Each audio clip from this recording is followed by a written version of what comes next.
Hello guys, স্বাগতম আপনাদের movie temple চ্যানেলে। আর আজ আপনারা দেখতে চলেছেন সদ্য রিলিজ হওয়া horror thriller movie do not এন্টারের ব্রেকডাউন, যার ডিরেক্টর মার্ক ক্লাসফোর্ড, যিনি একজন বড় মিউজিক ভিডিও ডিরেক্টর। মুভিটা মোটামুটি ভালো, যদি দেখতে চান তাহলে দেখতে পারেন। তো বেশি দেরি না করে চলুন দ্রুত ব্রেকডাউন শুরু করি। এটা একটা ক্রিপার্স নামের এক্সপ্লোরার গ্রুপের গল্প, যারা এমন জায়গায় যায় যেখানে সাধারণ মানুষ যায় না, আর সেগুলোর ভিডিও বানিয়ে সোশ্যাল মিডিয়ায় ভাইরাল হতে চায়। গ্রুপে আছে ভার্নন, যে ফটো তোলে, কোরা, যে গ্রুপের চাবি, মানে যেখানে কোনো রাস্তা থাকে না সে পার্কুর বা অন্য স্কিল দিয়ে একটা পথ বের করে ফেলে, আর শেষে আছে জেডি, যে তেমন কিছুই করে না। এই ধরনের রিস্ক তাদের কাজের অংশ, আর তারা এটা উপভোগও করে। যখন তারা লোকেশনে পৌঁছায় তখন কোরা তার স্কিল দেখিয়ে পথ তৈরি করে। সেখানে জিন মিশেল বাস্কিয়াটের বানানো একটা গ্রাফিতি ছিল, কিন্তু জেডি সেটা দেয়াল থেকে খুলতে শুরু করে, আর এটা রিকের ভালো লাগে না। ফলে দুজনের মধ্যে ঝগড়া হয়, আর রিক জেডিকে গ্রুপ থেকে বের করে দেয়। কিন্তু এতে জেডির তেমন কিছু যায় আসে না।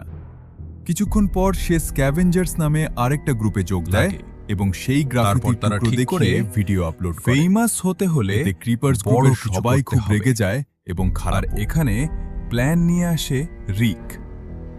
সে প্যারাগন হোটেলের ব্লুপ্রিন্ট দেখায়, যেটা বহু বছর ধরে বন্ধ পড়ে আছে। কথিত আছে এই হোটেলের লেজেন্ডারি গ্যাংস্টার মেয়র ল্যান্সকি তার $300 মিলিয়ন লুকিয়ে রেখেছিল, যা আজ পর্যন্ত নিখোঁজ। আর যারা সেই টাকা খুঁজতে গেছে তারা আর ফিরে আসেনি। রিক বলে, আমরা টাকা খুঁজতে যাচ্ছি না। যদি কারো টাকার লোভ থাকে এখনই বলে দাও, তাহলে আমরা যাব না। কেউ কিছু বলে না, তাই যাওয়া ফাইনাল হয়। রিক আরও বলে, আমরা যখন ভেতরের ছবি আর ভিডিও নিয়ে বের হব তখন এমনিতেই ভাইরাল হয়ে যাব। সে এটাও পরিষ্কার করে দেয় যে এবার সবাই টিম হিসেবে কাজ করবে, কেউ নিজের জন্য আলাদা করে কিছু করবে না। রাতে তারা সবাই সমুদ্রের পাশে একটা মোটেলের রুম নাম্বার 13-তে জড়ো হয়, কিন্তু ডায়ান আসে না। তারা তার জন্য অপেক্ষা করছিল, কিন্তু তার বদলে ফ্র্যাঙ্ক নামে এক অচেনা লোক আসে। সে জিজ্ঞেস করে, তোমরা প্যারাগন হোটেলে ঢুকবে কিভাবে? কোরা বলে, আমাদের ইনস্টাগ্রাম বুম করতে হবে, আর ফ্র্যাঙ্ক একটা ভালো আর্টিকেল লিখে আমাদের সাহায্য করতে পারে। এখানে আমরা দেখতে পাই কোরার মনে তখন থেকেই ফ্র্যাঙ্ককে নিয়ে কিছু আলাদা চিন্তা শুরু হয়ে। রিকের মনে হচ্ছিল ফ্র্যাঙ্ক আসলে কোনো পুলিশ, তাই তাকে সঙ্গে নেওয়া যাবে না। কিন্তু কোরা আর ডায়ান দুজনেই তার পক্ষ নেয়, তাই শেষ পর্যন্ত ফ্র্যাঙ্ককেও নিয়ে যেতে হয়। উপরন্তু তাদের ভ্যানের তেলও শেষ হয়ে গিয়েছিল। ফ্র্যাঙ্কির মিনি কুপারে করে তারা সবাই হোটেলের কাছে পৌঁছে যায়। ভেতরে ঢোকার সব রাস্তা বন্ধ ছিল, তাই তাদের আন্ডারগ্রাউন্ড টানেল দিয়ে যেতে হয়।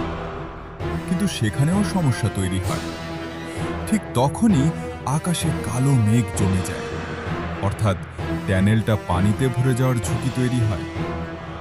কোরার শ্বাস প্রশ্বাস দ্রুত হয়ে যাচ্ছিল, কিন্তু ঠিক সময়ে ফ্র্যাঙ্ক তাকে সামলে নেয়, যার ফলে সে অজ্ঞান হওয়া থেকে বেঁচে যায়।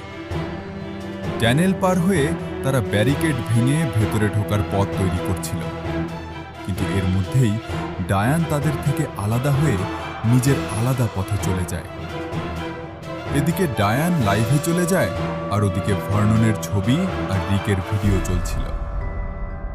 প্যারাগনের ভেতরে ঢুকে একটা অদ্ভুত উত্তেজনা কাজ করছিল, আর সেই উত্তেজনায় রিক একটু বেশি জোরে প্যারাগন বলে চিৎকার করে ফেলে, যার ফলে ভয়ে কবুতরগুলো উড়ে যায়। এদিকে ডায়ান একটা হোলে পৌঁছে যেখানে একটা পিয়ানো রাখা ছিল। সে লাইভে পিয়ানো বাজাতে শুরু করে।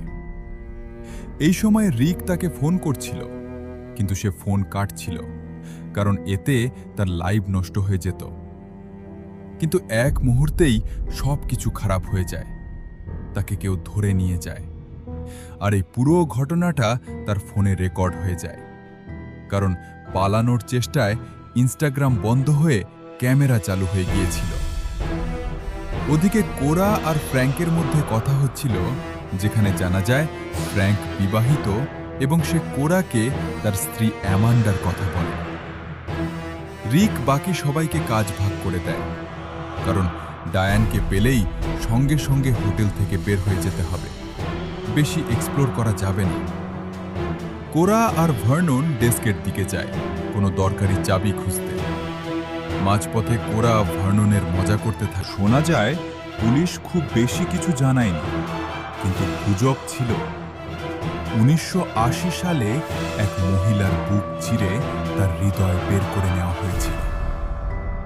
সেই ঘটনার পর থেকেই হোটেলটা বন্ধ পড়ে আছে। রিক আর ফ্র্যাঙ্কও খোঁজাখুঁজি করছিল। তখন রিকের পা একটা বিয়ার ট্র্যাপে আটকে যায়। সে ব্যথায় চিৎকার করে ওঠে, তাই ফ্র্যাঙ্ক তার মুখে ডাকটে লাগিয়ে দেয়। ঠিক তখনই ওপর থেকে ডায়ানের ফোনের শব্দ শোনা যায়, তাই চারজন দ্রুত উপরে উঠে যায়। উপরে গিয়ে তারা দেখে মাঝখানে একটা বড় গাছ, যেখানে অনেকগুলো ফোন আর ক্যামেরা ঝুলানো ছিল কেবল দিয়ে, যেন সেগুলো আকাশের দিকে ঝুলছে। ওদিকে জেডি পুরো লাইভ করছিল। কিন্তু যখন সবচেয়ে গুরুত্বপূর্ণ পাঞ্জার দৃশ্য আসার কথা, ঠিক তখনই ফোনের ব্যাটারি শেষ হয়ে যায়, আর তখনই আবার সেই ভারী আওয়াজ শোনা যায়। কোরা আর ভার্নন বলছিল পুলিশ ডাকতে হবে, কিন্তু রিক বলছিল তাদের হাতে এত সময় নেই। ঠিক তখনই ফ্র্যাঙ্ক একটা বন্দুক বের করে। দেখে সবাই অবাক হয়ে যায়। তার কাছে বন্দুক এলো কোথা থেকে? মানে সে কোনো নিউজ রিপোর্টার নয়, তার উদ্দেশ্য অন্য কিছু। এদিকে স্ক্যাভেঞ্জার্স গ্রুপের লিডার টড আক্রমণ করে ফ্র্যাঙ্কের হাত থেকে বন্দুক ফেলে দেয় এবং সেটা তুলে নেয়। তৃতীয় সদস্য ম্যাকও টডের কাছে পৌঁছে যায়। ফ্র্যাঙ্ক জানায় তার স্ত্রী একজন রিপোর্টার ছিল।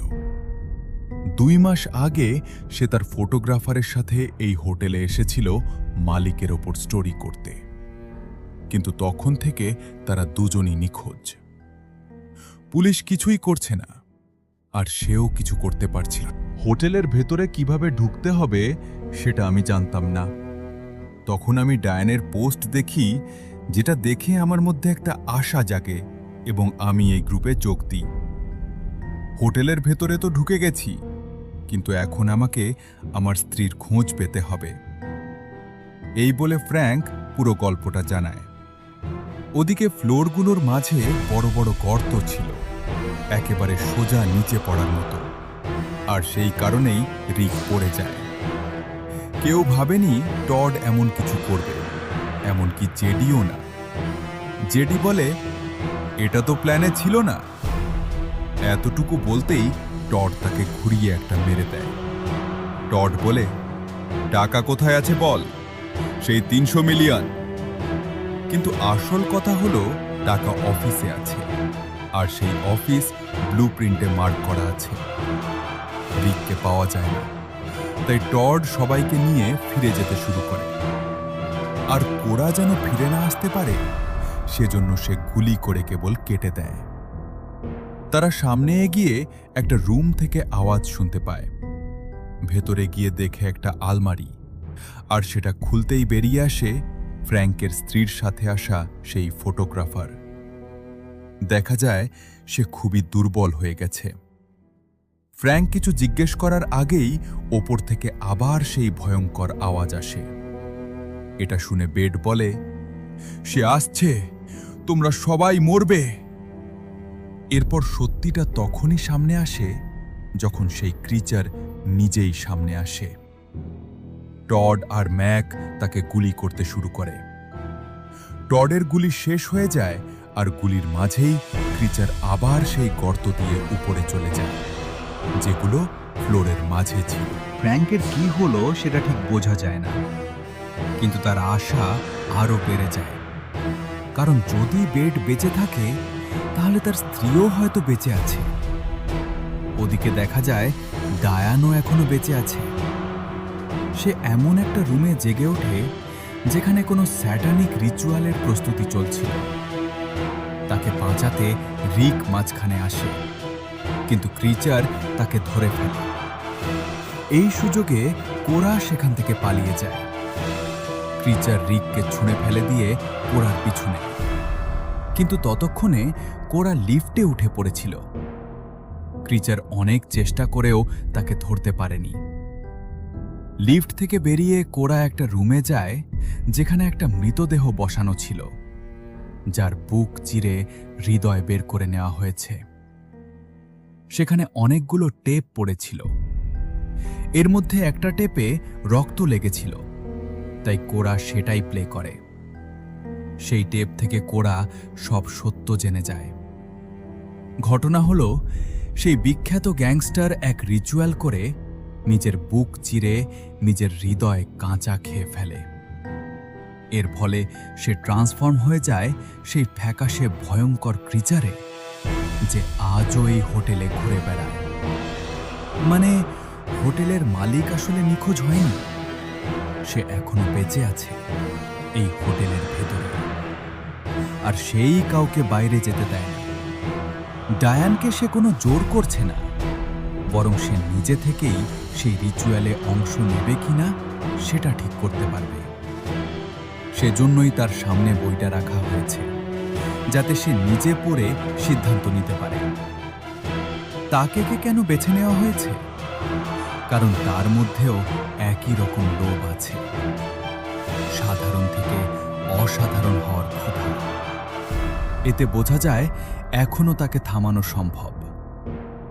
ওদিকে টড আর ম্যাক ঘুরতে ঘুরতে সেই অফিসে পৌঁছে যায় যেখানে $300 মিলিয়ন রাখা আছে। ডলারগুলো সেখানেই পড়েছিল, গ্যাংস্টারের লাশও সেখানেই পড়েছিল, আর তার বুক চিরে হৃদয় খাওয়া হয়ে গিয়েছিল। এখন তার মৃতদেহের ভেতরে একটা ইঁদুর বাসা বেঁধে রেখেছে, আর টডের চোখে তখন শুধু টাকা। তাই সে টাকা জড়ো করতে ব্যস্ত হয়ে পড়ে। ম্যাকের লাশের কাছে যার হৃদয় বের করে নেওয়া হয়েছিল, সেখান থেকে তাদের ক্যামেরায় দেখে করা ওয়াকিটকির মাধ্যমে তাদের গাইড করতে থাকে। ওয়াকিটা ম্যাকের ব্যাগ থেকেই পাওয়া যায়। কোরা তাদের বলে, ওই ক্রিচার তোমাদের দিকেই আসছে। তাই তারা দ্রুত নড়াচড়া শুরু করে। ফ্র্যাঙ্কের কাছে এতটুকু সময়ও ছিল না যে সে কোরা আর ভার্ননের কাছে পৌঁছাতে পারে। তাই ফ্র্যাঙ্ক ভার্ননকে বলে এলিভেটরের কেবল কেটে দিতে। নিজে নিচের ফ্লোরে লাফ দিয়ে বেঁচে যায়, কিন্তু এলিভেটরের সঙ্গে ক্রিচার নিচে নেমে যায়। এরপর ফ্র্যাঙ্ক খুব ভেঙে পড়ে, কিন্তু অন্তত সে একটা ক্লোজার পায়। নিজের জ্যাকেট দিয়ে তার স্ত্রীর দেহ ঢেকে দিয়ে সে উপরে কোরা আর ভার্ননের কাছে পৌঁছে যায়। এখন সে পুরো শক্তি দিয়ে ডায়ানকে বাঁচানোর চেষ্টা করবে, কারণ বিপদ এখনো শেষ হয়নি। ফুটেজেই সেটা দেখা গেছে। ডায়ান দরজা খুলতে পুরো গতিতে দৌড়ায়, কিন্তু তবুও ক্রিচার তাকে ধরে ফেলে। তার চিৎকার শুনে ফ্র্যাঙ্ক দৌড়ে আসে এবং ক্রিচারকে ধরে নিয়ে সোজা উপর থেকে লাফ দেয়। সে ক্রিচারটাকে গাছের ধারালো ডালে গেঁথে ফেলে আর নিজেও। এই ঘটনার পর তারা খুশিতে ভেতরের ছবি আর ভিডিও তোলে। বাইরে এসে সেই সব ভিডিও ভাইরাল হয়ে যায়। আগে যেখানে 100 ভিউও হচ্ছিল না, এখন সেখানে 100 মিলিয়ন ভিউ। তারা পুরো সেলিব্রিটি হয়ে যায়। ক্রিচারের পাঞ্জার ভিডিও খুব ভাইরাল হয়। মুভিটা বেশ ভালো থ্রিলিং, একবার শুরু হলে আর থামতে চায় না। এর পেসিং খুব ভালো, আর টেনশন তৈরি করার উপাদানগুলোও দারুণ, যেমন হোটেলের মাঝখানে সেই বড় গাছের দৃশ্য। আপনার মনে একটা প্রশ্ন আসতে পারে, শেষের দিকে যে ঢেকে রাখা স্ট্যাচুটা ছিল সেটা কার? ওটা আসলে সেই স্ট্যাচু যার সামনে রিচুয়াল করা হয়। ডিরেকশন দিক থেকেও মুভিটা খুব স্টাইলিশ, আর ক্যারেক্টারগুলোর মধ্যে সবচেয়ে ভালো লেগেছে ফ্র্যাঙ্ককে। আপনি যদি আরও ডিটেইল জানতে চান বা এই মুভির ওপর আরেকটা ভিডিও চান, তাহলে জানাতে পারেন। আবার খুব শিগগিরই দেখা হবে পরের ভিডিওতে। ততক্ষণ পর্যন্ত সবাই ভালো থাকবেন। বাই।